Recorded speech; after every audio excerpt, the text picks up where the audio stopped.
Hey everybody, my name is Laura and welcome to Book Bubbler.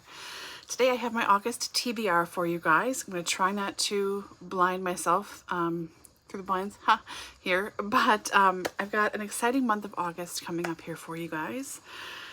Well, for me. Maybe you'll enjoy them. I don't know, maybe not. I don't want to assume anything. So first of all, I want to start by saying I'm going to be participating in Garb August. This is hosted by Ali at Criminali, and I will have a separate TBR for that coming up very shortly. So I wanted to just say that I'll be doing that, and that one of the books I will be reading, for that I will discuss that first. So last year, I decided that I wanted to make August the month where I read recommendations that you all have given me throughout the year. And some of those could be like a direct recommendation, or if I was just watching your video, watching a channel, and I liked what I heard you say about a book, I would put it on a list, you know? Now, this year I have been awful at comments, and I apologize. So, I figured it wasn't quite fair to everyone from the last time if I added all the new ones in yet. So I will do that after I finish this month. However, I pulled this one last year and I think that it will fit very well for Garb August. This is The Island by Peter Benchley. Peter Benchley wrote Jaws. I should say Garb August is to focus on reading trash. There are themed weeks and then a bingo board, or a Garb bingo board as he calls it. So I'll be sort of following along that. I will be following along with the bingo board. But it's to read anything, you know, sexy or horror or with a cigarette ad in it, you know, pulp, anything. So I think this will fit horror and I don't know what else. So this is a nice tie-in between the two. So I'll be starting with The Island, reading your recommendations. I don't think your recommendations are garbage. Let me just say right away. But I will be starting here for that and then working those in with the trash that I read this month. But here's some not trash first. Let's do that first, shall we? So for DoubleBookedCo, my shop with Dani, we hosted on Etsy. Everyone voted, and I'm excited to finally be reading this, Big Little Lies by Lianne Moriarty. I've never read her before. I only vaguely know what this is about and roughly know the relationship of the person who is killed or dies in here, but I don't know who is related to and who it is or whatever else. I've never seen the show, so I'm excited to start reading this. Very excited. I don't care that it's a TV copy. It's fine with me. So this is for DoubleBookedCo for August. Then for the Out of the Coffin Southern Vampire series readathon hosted by Amy at Book2 with Amy and Ange at Ange's Book Chatter. We're on book number 9 this month, and that is Dead and Gone by Charlene Harris. I think this is set in Louisiana. I mean, they're all set in Louisiana for the most part. But yes, this one is set in Bon Tom, where Suki is from. So I very much look forward to this. I have been enjoying the heck out of myself for reading this series. I can't even tell you. Then for Book Naturalists, hosted by Doris at Aldi Books and Heidi at My Reading Life. This month is an author focus, so you can read anything you want to by this author. However, they're reading this book in particular, and I'm glad that I already own it. So this month it's Mary Oliver. So read her poetry, read this essay collection, read anything else she has written, you're welcome to it. But Heidi and Doris will both be reading this. I bought this right when it first got published, and I have not read it yet. It's one of the millions of books that I buy and think, I'm going to read this right away, and then it never happens. So I'm excited to read this book of essays by Mary Oliver. She's one of my favorite poets. Lovely. Very much look forward to that for Book Naturalists. And then for the Golden Girls year-long readathon this month, this prompt is to read something for a warm climate setting.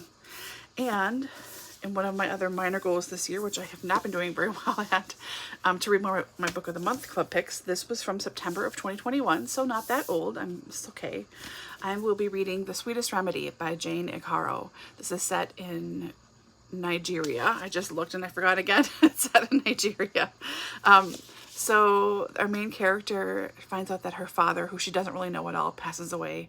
He lived in Nigeria. She's never been there. She doesn't know her family there at all. But she goes to his funeral and connects with her family. And I'm pretty sure from the looks of the cover, finds love as well. So this should be good, and it's perfect for a hot setting.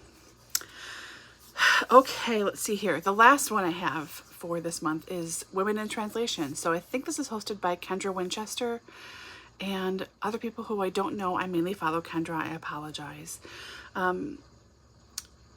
So hooked to that, there is a point to this short little story here. I was at the library earlier this week and missed just wandering around finding random stuff to read.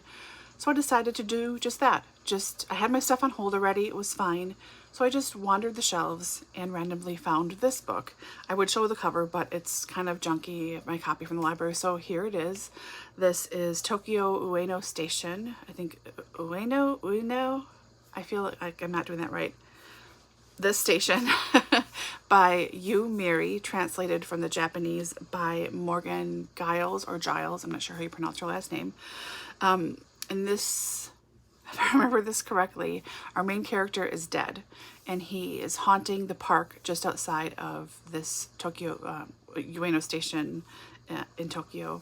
So it's about life. It's supposed to be kind of dreamy, a little bit about how he got to where he is, how he got to live in the homeless population in the park, and then why he's essentially haunting this park by this station. So it's supposed to be beautiful and wonderfully written, translated. I don't know if it'll be a bit of a bummer. That's okay, I can handle it. But that's where I'm going to start for Women in Translation Month, excuse me. I do have several other options on my shelves, but that just popped out at me in my library. So I am very happy to be reading that one as well. Let me double check. 1, 2, 3, 4, 5, 6, 7. Yep, that's everything I have for the month of August.